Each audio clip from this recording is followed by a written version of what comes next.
오늘은 인생의 열매와 그 비밀, 그런 제목으로 함께 은혜를 나누도록 하겠습니다. 비밀이기 때문에 아는 사람만 다 간직하는 거예요. 모르는 사람은 모르는 거고. 여러분들 오늘 비밀을 잘 터득해 가지고 인생의 풍성한 열매를 맺으시기를 축복합니다.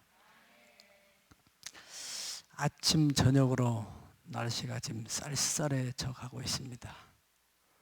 가을이 깊어져 가고 있어요. 이제 머지 않아서 이 쌀쌀함과는 비교할 수 없는 폭풍 한설이 몰아치는 그런 겨울을 우리가 맞이하게 될 것입니다. 겨울이 오면은 땅은 꽁꽁 얼어붙고 매서운 바람에 의해서 우리는 움츠려서 일을 할 수도 없는. 제가 심리학을 공부할 때 교수님이 추천해 준 책 가운데서 인생에도 사계절이 있다, 그런 책을 읽은 적이 있는데, 인생의 사계절, 추나추동의 사계절처럼 인생의 사계절은 소년기가 봄이라 한다면은 청년기는 여름이고, 장년기는 가을이고, 노년기는 겨울이다. 저자는 그렇게 얘기하고 있습니다. 저는 이 가을에 제 인생을 돌아보면서 내 인생의 가을이 지금 깊어져 가고 있구나. 그러니 머지 않아서 내 인생에 겨울이 또 올 것인데, 겨울이 오기 전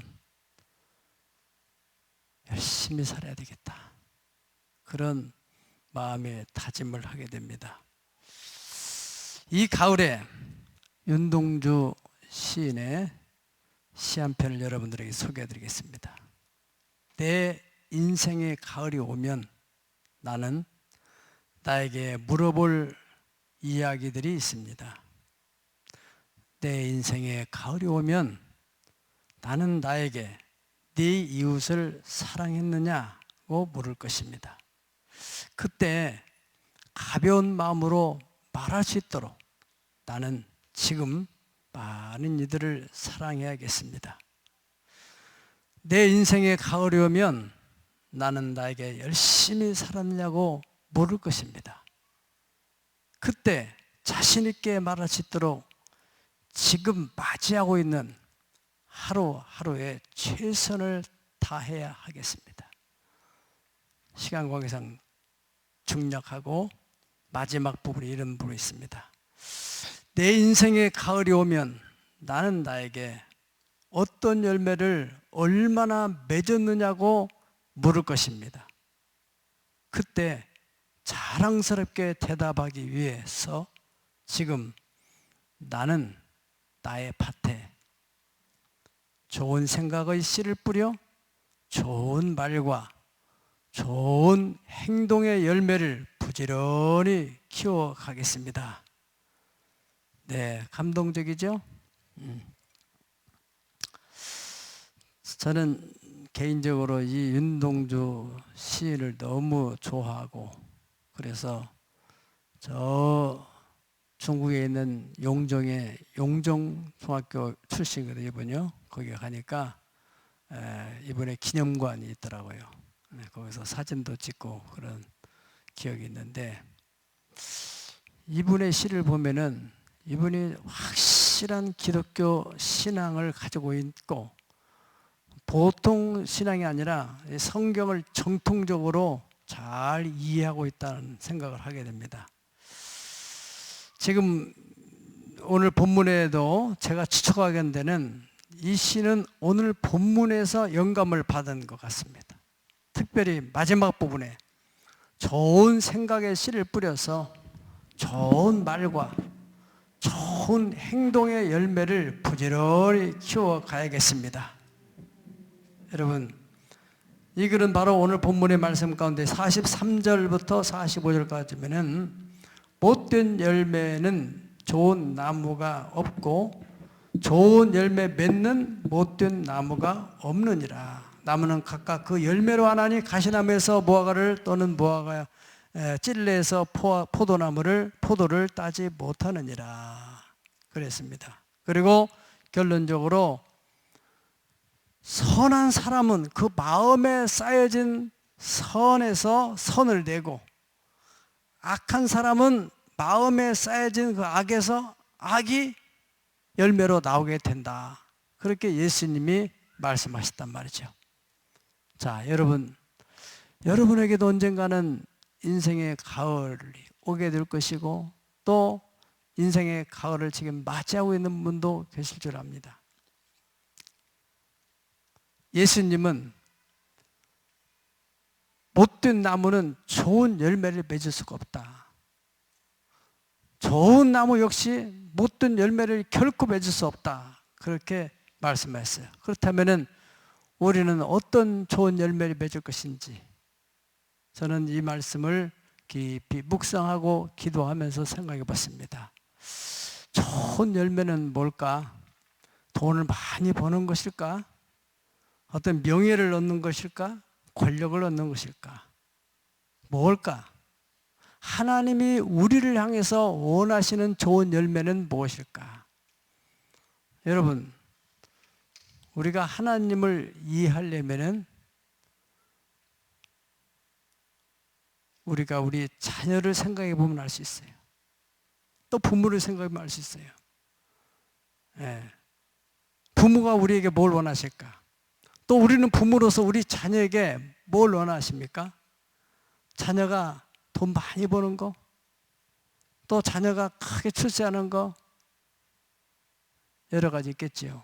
그런데 돈 많고 출세하고, 그런데 부부간에 갈등이 있고 여러 가지 생활에 어려운 문제 생겨서 늘 애가 힘들어하는 모습, 권력을 얻었는데 나중에 뭐가 잘못돼 가지고 또 유치장에 간다든가, 그런 모습을 보면은 부모의 마음은 얼마나 아프겠어요. 저는 자녀를 키우고 있는 부모로서 우리 자녀들이 무슨 큰 출세보다는 행복하게 살면 좋겠다. 항상 그런 얘기를 합니다. 행복하게 사는 것. 그래서 저 자신도 그렇게 행복하게 살려고 노력을 하는데, 행복은 극히 주관적이지만은 객관적으로도 사람들을 보기에도 저 사람 정말 행복해 보인다. 저 사람이 주어지는 환경은 그렇지 않은데 어떻게 저렇게 얼굴이 밝고 행복하게 살까? 나보다 더 어려운 환경 같은데 예수를 믿는 사람은 뭔가 다르구나. 아멘. 그런 모습, 특별히 가까이 있는 가족이나 또 일가 친척들을 볼 때 우리를 너무 잘 알잖아요. 저 집은 저렇게 이렇게 행복하게 살까?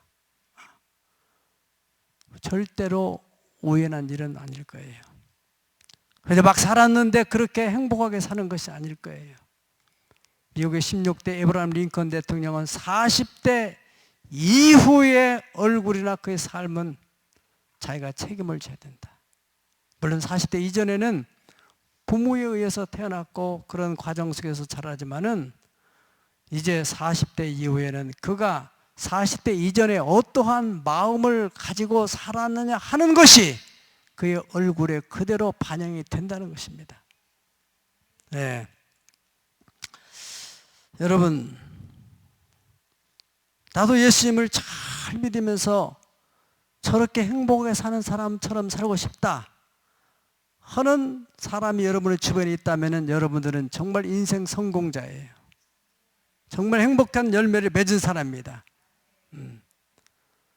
저는 목회를 하는 평생의 삶을 통해서 원로 목사님들을 생각하고, 그 존경할 만한 분들 보면은 평생에 오직 한 길을 가면서 행복하게 목회하신 분들, 교회가 크고 작은 것을 그만두고서도 목회가 너무 힘들어가지고 빨리 은퇴하면은 내가 하고 싶은 일을 해야 되겠다. 마음껏 낚시도 해보고 마음껏 여행도 다녀보고, 이런 분들 보면은 참 안타까워요.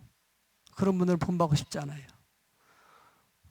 나를 구원해 주신 주님의 은혜가 얼마나 감사한지. 나는 죽도록 그분을 위해서 충성하고 헌신하다가 가야 되겠다. 여러분, 사랑하는 대상을 향해서 헌신하며 살아가는 것이 얼마나 행복한 것입니까? 그 헌신과 희생을 받는 그 사랑의 대상이 행복해하는 모습이 곧 나의 행복이 아니겠느냐 그 말이죠. 여러분들이 힘들어하는 것, 힘들게 일을 하면서도 자녀들이 행복하게 살아가는, 또 집에서 노는 모습 보면은 여러분들의 모든 수고가 다 씻겨 내려가고 피로가 풀려내가고 마음에 평안이 오잖아요.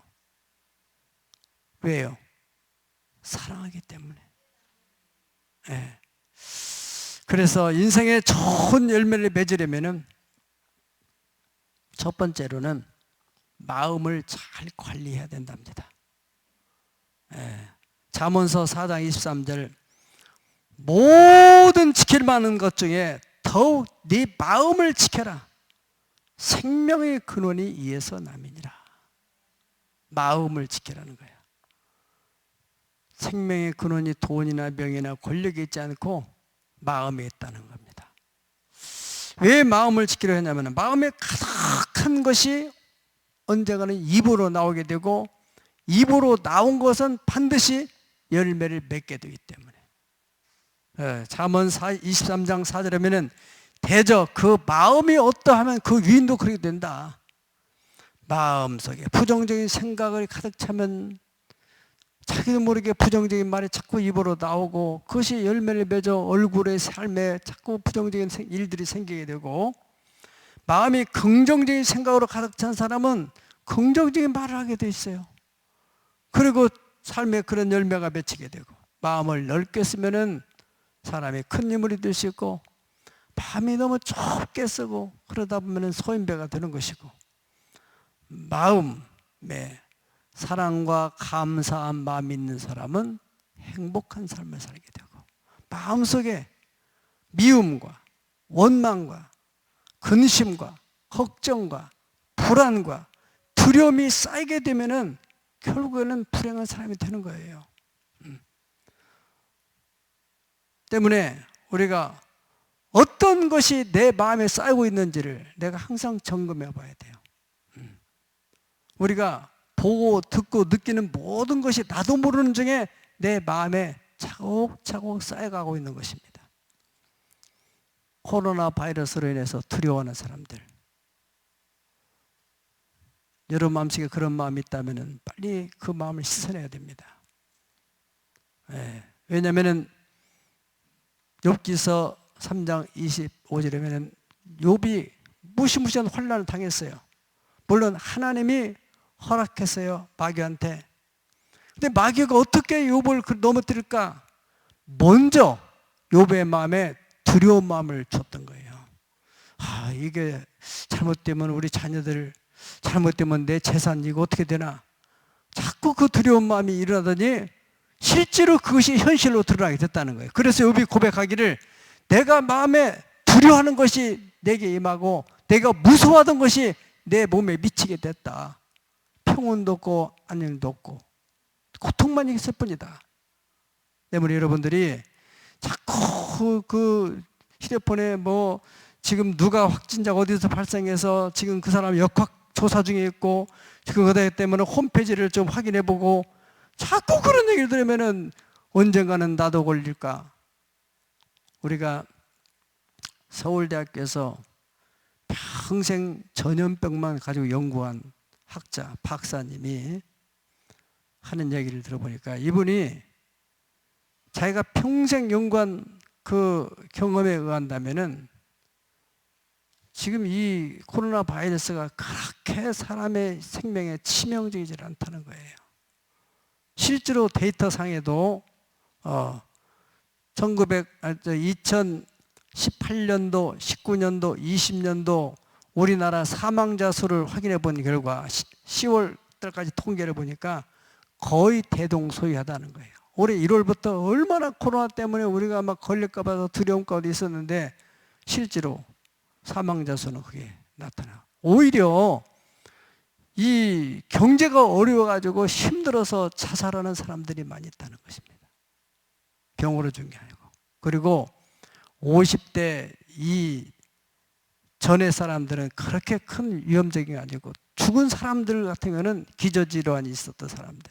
실제로 우리가 통계적으로도 이미 아시는 분 다 아시는 수원의 중앙침례교회에서 확진자 5명이 한 가족이 그 사람들도 이제 병이 있는지도 모르고 그냥 예배에 참여했는데 그때 9,000명이 함께 예배를 드렸는데 그래서 그 사람들 전부 조사한 결과 검사한 거죠. 그 결과 다른 사람들은 전혀 감염이 안 된다는 거 아닙니까? 다 마스크 쓰고 방역, 기본적인 방역을 다 하고. 그래서 여러분들에게 뭐 그냥 다 무시하고 마음대로 살아라 그런 얘기 아닙니다. 여러분 우리가 잘, 저는 오늘 아침에도 이렇게 말씀 속에서 하나님 신 감동은 복 있는 사람은 악인의 길을 쫓지 않는 거예요. 죄인의 길에 서지 않고 오만한 자리에 지 않고. 악인의 꾀가 있어요. 꼭 기억해야 됩니다. 여러분 이미 우리는 그 시대에 살았기 때문에 10여 년 전에 광우병 사태를 한번 생각해 보세요. 매스컴에서 연일 연야 미국산 소고기 먹으면은 머리에 구멍이 나고 뇌가 빵꾸 나고 뭐 어떻게 되고 어디서 사진 찍어 와가지고 막 보여주니까 사람들이 불안해가지고 어린애까지 유모차 데리고 막 가가지고 막 시위하고 10여 년이 지났어요. 지금 우리가 다 소고기 먹어요? 안 먹어요? 미국산 소고기 얼마나 많이 먹고 있어요. 광우병 걸렸다는 뉴스 들어봤습니까? 생각을 해보세요. 여러분들 각자의 판단에 맡겠습니다. 어떤 우리는 기본적인 방역, 손 자주 씻고 마스크 쓰고 항상 이렇게 주의하는 마음을 가지고 살 것이 중요한 것이지 자꾸 그런 두려움, 움츠려들어서 나가지도 못하고 지금 노인들 가운데서는 오히려 운동을 못 해가지고 집에서 병드는 사람들이 더 많다는 거 아닙니까? 햇빛도 쬐고 바람도 쐬고 해야 되는데 나가면은 죽는다고 생각하는 불안한 마음. 누가 내 마음을 지켜줄 것입니까? 예수님도 못 지켜줘요. 네 마음을 네가 지키라는 거예요. 생명의 근원이 그 마음에 일어난다. 예수님께서 가룟 유다 그런 마음을 가지면 안 되기 때문에 성만찬에서 계속해서 가룟 유다의 마음을 돌이키려고 애를 썼지만은 그는 이미 사탄에 의해서 마음에 사로잡혀 가지고 마음을 돌이키지 않는 거예요. 결국에는 예수님을 팔아먹고 그 돈 쓰지도 못하고 다시 돈을 반납하고 자기가 목을 매서 죽게 되는 얼마나 비참하고 불행한 인생입니까? 왜요? 그 사람의 머리가 나빠서요? 재정을 담당했던 사람이에요. 도시 출신이에요. 제자들 가운데 나머지는 다 시골 출신들인데 도시 출신 마태와 함께 마음을 못 지켜서 더럽고 추하고 악하고 부정적이고 염려와 근심과 걱정, 두려움이 내 마음에 쌓이지 않도록 어떤 씻어내야 됩니다.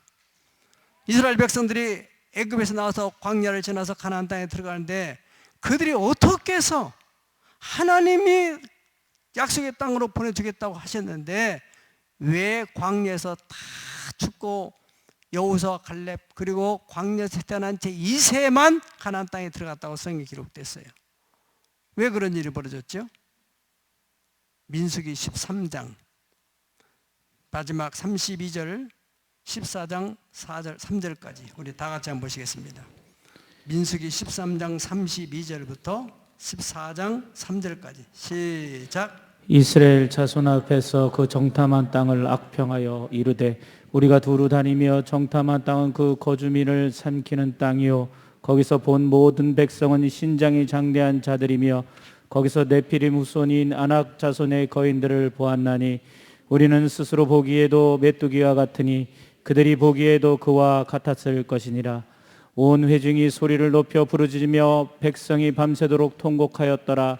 이스라엘 자손이 다 모세와 아론을 원망하며 온 회중이 그들에게 이르되 우리가 애굽 땅에서 죽었거나 이 광야에서 죽었으면 좋았을 것을 어찌하여 여호와가 우리를 그 땅으로 인도하여 칼에 쓰러지게 하려 하는가? 우리 처자가 사로잡히리니 애굽으로 돌아가는 것이 낫지 아니하랴. 아멘.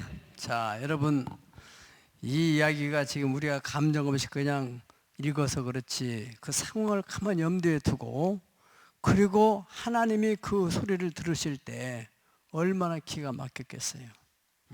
12명의 정탐꾼 가운데 지금 10명의 정탐꾼이 우리가 두루다니며 정탐한 땅은 거민을 삼키는 땅이다. 그것도 가만히 생각해 보면은 그러면 거기 사는 사람들은 어떻게 살아? 삼켜버리면.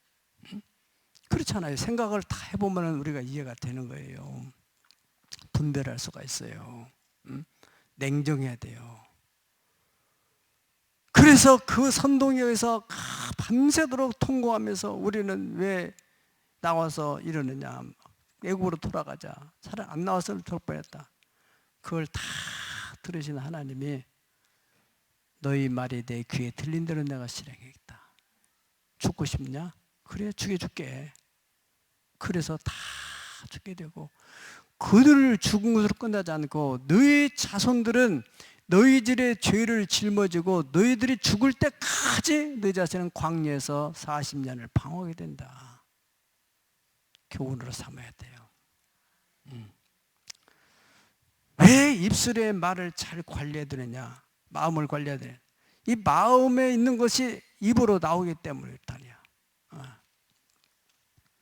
입으로 나온 말은 열매를 맺게 되고 잠언서 18장 20절에서 21절에 보면 사람은 입에서 나오는 열매를 말미암아서 배부르게 되나니 곧 그의 입술에서 나는 것으로 말미암아 만족하게 되느니라.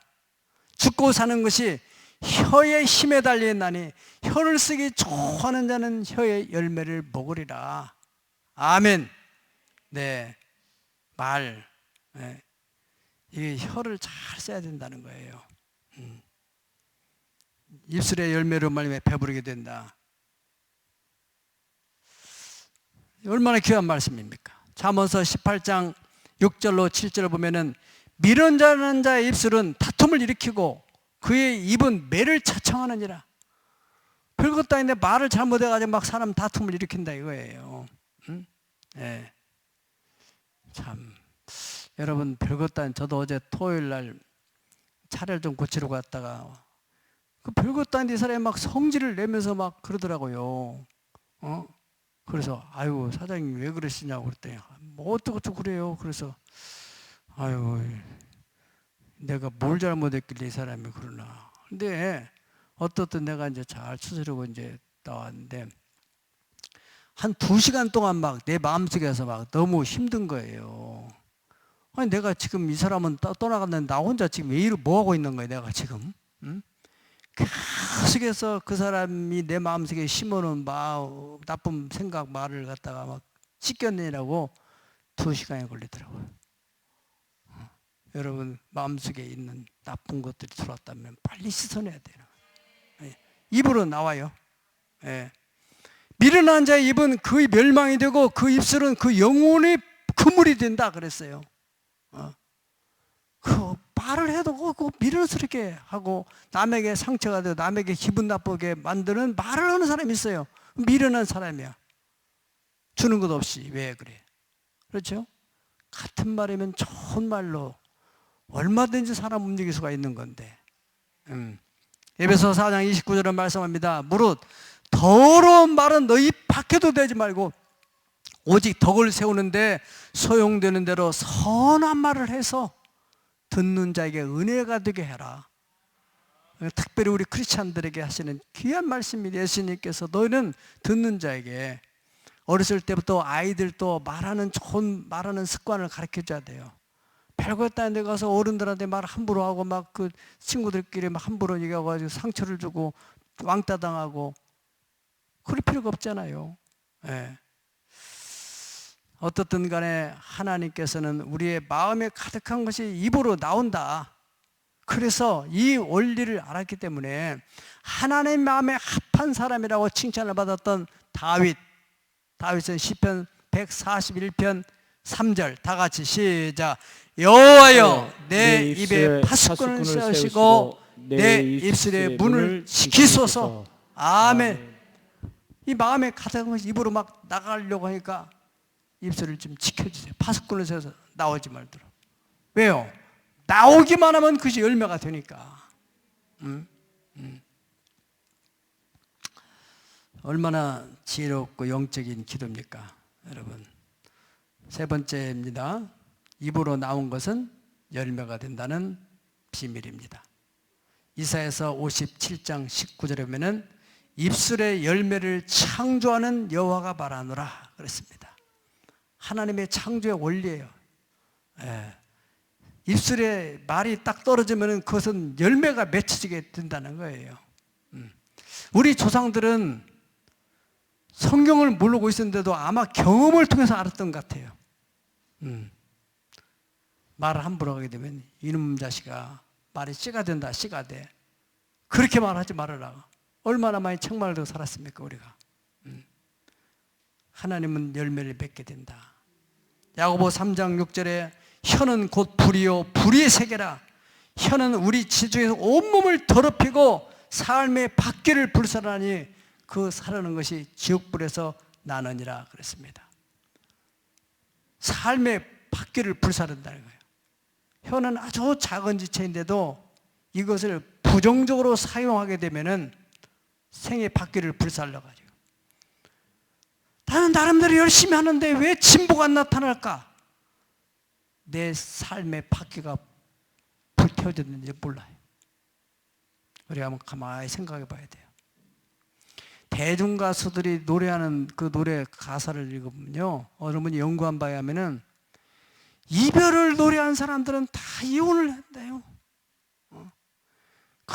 너무 슬프고 뭐가 어떻고 막 그냥 이렇게 떠나고 싶고 이런 노래를 부른 사람은 다 그냥 세상을 오래 살지 못하고 영시처럼 돌아가는, 내가 어렸을 적에 우리 그 동네 배우의 노래를 그렇게 좋아하고 그런 애가 배우라는 사람이 있었어요. 하여튼 내가 내 내용을 잘 모르겠지만은 별로 좋지 않아. 그분도 빨리 가셨잖아. 우리 군대에서는 이제 유행가 많이 시키잖아요, 쫄병들한테. 이 안무개라는 쫄병이 그 노래를 잘하고 그러는데, 그래도 들으면 그 자기 18번이 있어요. 왔다가 그냥 갑니다. 그런 노래가 있었는데 뭐만 시키면 이제 시간 되면은 야 노래 일발 장전하면 이제 그 노래 탁 해서 노래를 하는 거예요. 뭐 왔다가 그냥 갑니다. 내용은 나는 모르겠지. 아무튼 그거밖에 생각 안 나요. 그러다 이놈이 언젠가는 그냥 어디 갔더라니까. 병 나가지고 후송 갔어요. 병원에 후송 갔어요. 아유 그 녀석이 왔다 그냥 가다더니 얼마 있자에 가버렸네. 그런 얘기 있어요. 요즘에 이제 뭐 가황이라고, 가수계의 황제라고 뜨는 나훈아 씨 보세요. 그 참, 테스 형, 세상이 왜 이러는 거야? 소크라테스 형, 얼마나 재밌고 철학적인 그 메시지가 있고 말이죠. 나는 그분에 대해서 잘 모르지만은 내가 어렸을 때 생각나는 걸 한번 생각해 봤어요. 코스모스 피어있는 정든 고향길, 그분이 노래 부른 거라고 하더라고요. 코스모스 피어있는 정든 고향길,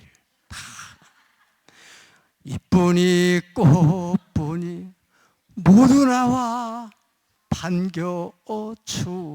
아마 기차 타고 가면서 지금 설레이는 거예요. 달려라 고향 열차, 설레는 가슴 안고 막 설레는, 얼마나 기분 좋아. 고향을 가는 가을의 분위기 속에서 코스모스 피어있는 우리 고향을 가는데 기대감이고 설레감이고, 73세가 돼서도 그렇게 멋있게 살잖아요. 그게 우연한 일이 아니야. 입술에 열매를 맺는 거라니까. 입술에 열매를. 아니 이쁜이 꽃분이가 나오든 안 나오든 관계없어. 그 사람은 나올 것이라 생각하면 얼마나 기분이 좋아. 나오면 빚쟁이들 나쁜 놈들이면 나올 거다 이런 생각으로 가면은 얼마나 힘들어 마음이. 그런데 그렇게 좋은 사람들이 나올 거야. 착각은 자유라고 하잖아. 그런 착각에 따라서 누가 세금 더 내라는 것도 아니고, 기분 좋은 생각을 하세요. 내일에 대해서 항상 소망을 가지세요. 지금 현재 어렵다 할지라도 이 모든 것을 합해서 선을 이루실 하나님에 대한 믿음을 가지고 살아간단 말이에요. 우리가 예수를 믿는 거 내 마음대로 믿는 게 아닙니다. 주께서 택하시고 가까이 오게 하시고 주의 뜰에 거하게 하시지 않은 복이 있다고 하셨어요. 하나님 우리를 택하였어요. 하나님의 자녀였어요. 하나님께서 원하지 않고서는 아무라도 아버지께로 올 자가 없느니라 예수님 말씀하셨어요. 여러분과 저는 운명적으로 하나님이 택하신 백성이요, 왕같은 재산 거룩한 나라의 그 소유가 된 백성이 이는 어두운 데서 불러내서 귀한 빛에 들어가게 하신 자의 아름다운 덕을 선전하라. 야, 저 사람 옛날에 그렇게 못 살고 힘들고 얼굴이 찌질해갖고 맨날 근심걱정으로 막 이렇게 살던 사람이 어쩐지 보니까 얼굴이 저렇게 밝아지고 달라졌느냐. 응? 개천에 용이 났다. 어떻게 된 거야? 교회 나가서. 어느 교회? 새하늘교회 다녀서. 할렐루야. 애들이 달라지고 말이죠. 응? 오늘 감정도 은혜스럽잖아요. 그냥 차 하나, 그 차를 타고 또 친구는 아는 사람이 어떻게 이런 차 생겨서, 이거 차 활부 뺀 게 아니고 완전히 100% 이게 중요한 거거든. 어떻게 해서 하나님이 이렇게 해서 감동된 대로 이렇게 심고 했더니 하나님이 이렇게 역사하셨다. 얼마나 간증이 돼요. 할렐루야. 네, 여러분 이 밖에 나왔다면은 열매가 맺혀요. 민수기 14장 28절 다 같이 읽어보겠습니다. 시작. 그들에게 이르기를 여호와의 말씀이 내 삶을 두고 맹세하노라. 너희의 말이 내 귀에 들리는 대로 내가 너희에게 행하리니. 아멘. 너희 말이 내 귀에 들린 그대로 내가 행하겠다. 그렇게 하나님 말씀하셨어요. 그러니까 입으로 나가면 안 된다는 거예요. 열매가 맺혀요. 마지막 비밀. 열매는 종자로서 심겨지면은 똑같은 열매가 나온다는 거예요. 저는 기도하면서 성령이 주시는 감동으로 내가 이걸 이번 주에 깨달은 건데, 여러분 열매는 열매로서 끝나는 게 아니라 이거예요. 이 맺혀진 열매를 땅에다 심어 놓으면은 반드시 싹이 나고 꽃을 피우고 열매가 맺으면은 복숭아 씨를 심었다면은 복숭아가 나오게 되고, 사과를 씨를 심었다면 사과가 나오는 거예요. 여러분 이것은 굉장히 중요한 문제입니다. 우리가 육신의 질병에서 있어서도 여러분들이 그걸 극복하지 못하고 단명을 하게 되면은 이것이 자녀 세대로 간다는 거예요. 100%는 아니지만은 확률적으로 높다는 거 아니겠습니까? 여러분들이 건강검진으로 가면 전부 리스트를 작성하잖아요. 가족, 병력, 친척 중에서 누가 어떤 병에 걸렸는지 뭐 이런 거 저런 거 쭉 해서 뭐 친척, 그러면은 또 부모가 이렇게 돌아가시고 누나도 어떻게 했고 뭐 언니가 무슨 병에 걸리고, 그러면 의사는 진단 않더라도 이 사람은 이 병에 노출될 확률이 높다 이렇게 판단하는 거 아닙니까? 예. 그것이 열매라는 거예요. 무서운 거예요. 무서운 거예요. 예. 부모가 어떤 일에 성취를 하게 성공하게 되면 자녀, 그것을 바라보는 자녀는 반드시 성공할 가능성이 높은 거예요. 부모가 늘 삶이 지치고 힘들고 불행에 살면은 그걸 바라보고 사는 자녀들은 인생이라는 것처럼 거구나. 결혼이라는 건 참 맨날 싸움박질하는구나. 그럴 바에 뭐 결혼하느냐. 이것을 삶을 통해서 가르쳐 주는 거예요. 자녀들한테. 열매란 말이죠. 열매. 그렇게 살아서 되겠습니까? 우리 엄마 아빠가 예수 믿더니 어떻게 저렇게 다른 집 친구들 얘기 들어보면 맨날 부부간에 싸움박질하는데 우리는 이렇게 행복하고. 할렐루야. 열매. 여러분들이 맺은 열매는 여러분의 세대가 끝나버린다면 어떻든 간에 끝나는 거예요. 그런데 성경에는 그게 아니라는 것이죠. 후손에게 열매가 간다는 거예요. 여러분, 이 자녀에게 이건 뭐 심리학에서 많이 상담을 통해 들은 얘기입니다. 어떤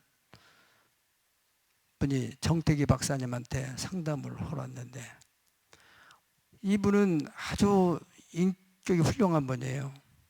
그리고 이 대기업의 중견 간부고 부인이 자꾸 이혼하자고 못 살겠다고 막 자꾸 그런다는 거예요.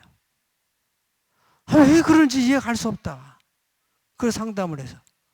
그러니까 이 사람 얘기 들어보니까 도저히 이 사람에게는 이혼할 만한 이유가 없는데 뭐가 문제 있을까? 그래서 부인을 데려오라 해서 부인하고 이제 개별적 상담을 하는데 이 사람의 어머니가 남편하고 관계가 안 좋았던 거예요.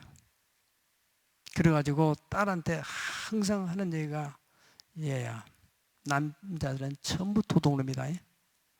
너 결혼하더라도 항상 네 통장을 만들고 주머니에 있었겠다가 이제 언젠가 박아서 안 될 것 같으면 이혼하고 해줘라.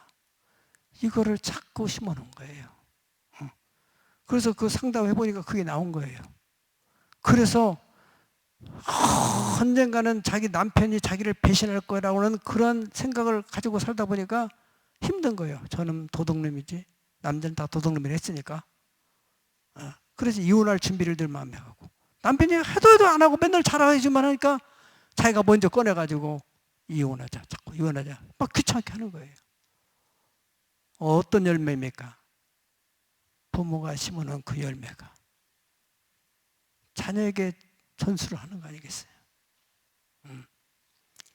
여러분, 우리 부모 시대에, 우리 세대에 큰 돈을 안 벌더라도 크게 성공을 못 한다 할지라도 얼마든지 행복하게 살 수는 있잖아요. 하나님 믿는 백성이. 이 땅에서 하나님께서는 우리가 행복하게 살도록 죄와 질과 모든 저주를 십자가에서 담당하시다. 이것이 복음인데, 이것을 믿는 사람들인데 왜 불행할 이유가 어디 있습니까? 이 땅에서뿐 아니라 저 하늘나라에까지 우리는 보장되어 있는 삶을 살아가는데 주님이 우리에게 바라는 게 뭐겠어요? 뭐 대단한 것을 하기를 원하는 것보다도 행복하게 사는 모습. 여러분의 자녀가 여러분들에게 막 뭐를 싸가지고 오는 것 그것보다도 부부간에 행복하게 사는 것을 바라지 않겠냐 그 말이죠. 그것이 하나님의 마음이란다면은 우리가 어떻게 살아야 되고 내 삶에서 내가 어떠한 열매를 맺어야 할 것이냐. 나쁜 나무는 절대로 좋은 열매 맺을 수 없고 좋은 나무 또한 나쁜 열매를 맺을 수 없다. 뭐냐? 마음에 가득한 것이 언젠가는 입으로 나오게 되고 입에 열매가 맺히게 되고 그 열매는 내대로 끝나지 않고 다음 세대까지 종자가 되어서 간다는 이 무서운 얘기를 우리가 생각한다면 과연 내가 어떠한 열매를 맺어야 할 것이냐. 주님은 말씀하시기를 무릇 지킬 만한 것보다 네 마음을 지켜라. 생명의 근원이 네 마음에서 나오는 것이다. 기도하겠습니다.